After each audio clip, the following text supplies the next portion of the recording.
係不會再參選第8屆立法會嘅選舉。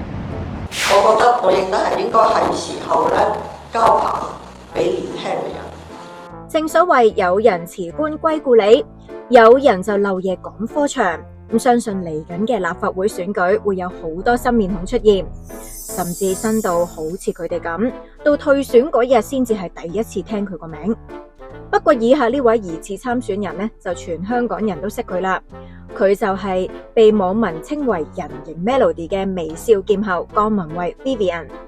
自從佢24年巴黎奧運奪金，突然宣布退役，再無啦啦入咗馬會做嗰個完全唔係佢專業嘅崗位，對外事務助理經理，已經令人覺得好離奇。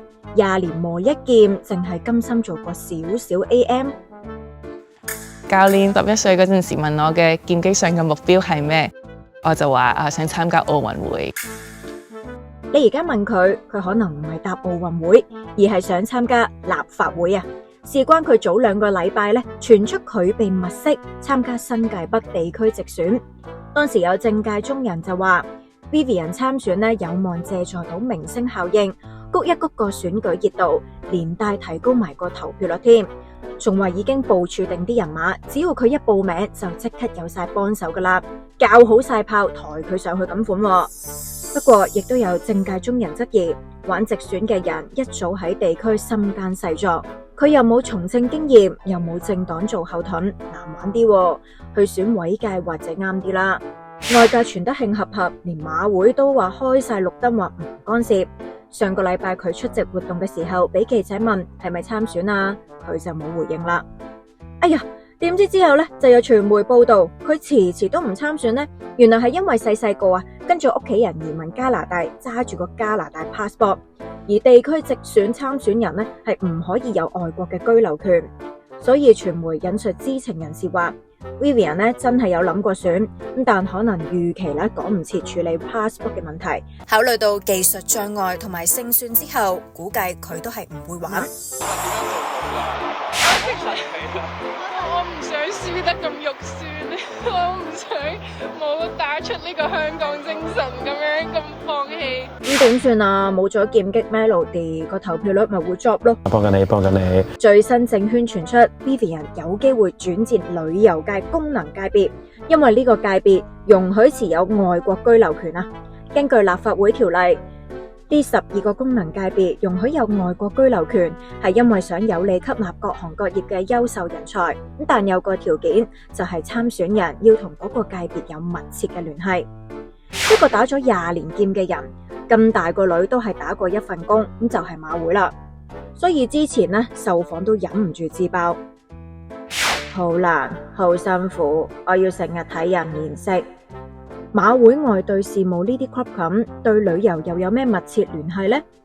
傳媒引述政界人士分析，姚柏良係香港中旅社董事長，本身有旅行社酒店支持，如果爭取連任，勝出率都比較高。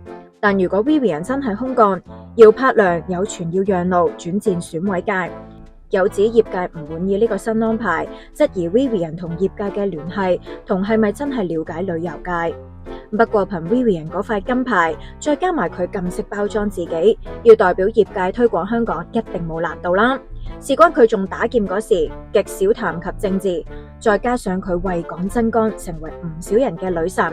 喺拎咗金牌之後，佢編21年交俾中國人民大學嘅論文，題目係透過佔中事件反思特區選舉制度完善路徑，突然呢就喺網上面流出，形容佔中禍害極大，危害深遠，令大家驚訝，原來佢唔止劍擊勁，仲對政治咁有研究。而家做緊青年發展委員會委員，今年7月就成為全國青聯常委，9月北京閱兵佢都有去睇㗎。激動，非常精神，咖啡都未喝都這麼精神，很自豪，很光榮。之後仲話抗戰勝利80週年文藝晚會好精彩，睇10次都唔夠喉啊！完全感受到佢嗰股愛國的心。今次條片就嚟到呢度，大家又點睇呢件事呢？歡迎留言講下，鍾意條片記得俾 like 同 subscribe， 繼續支持 Channel V 出更多嘅片啦。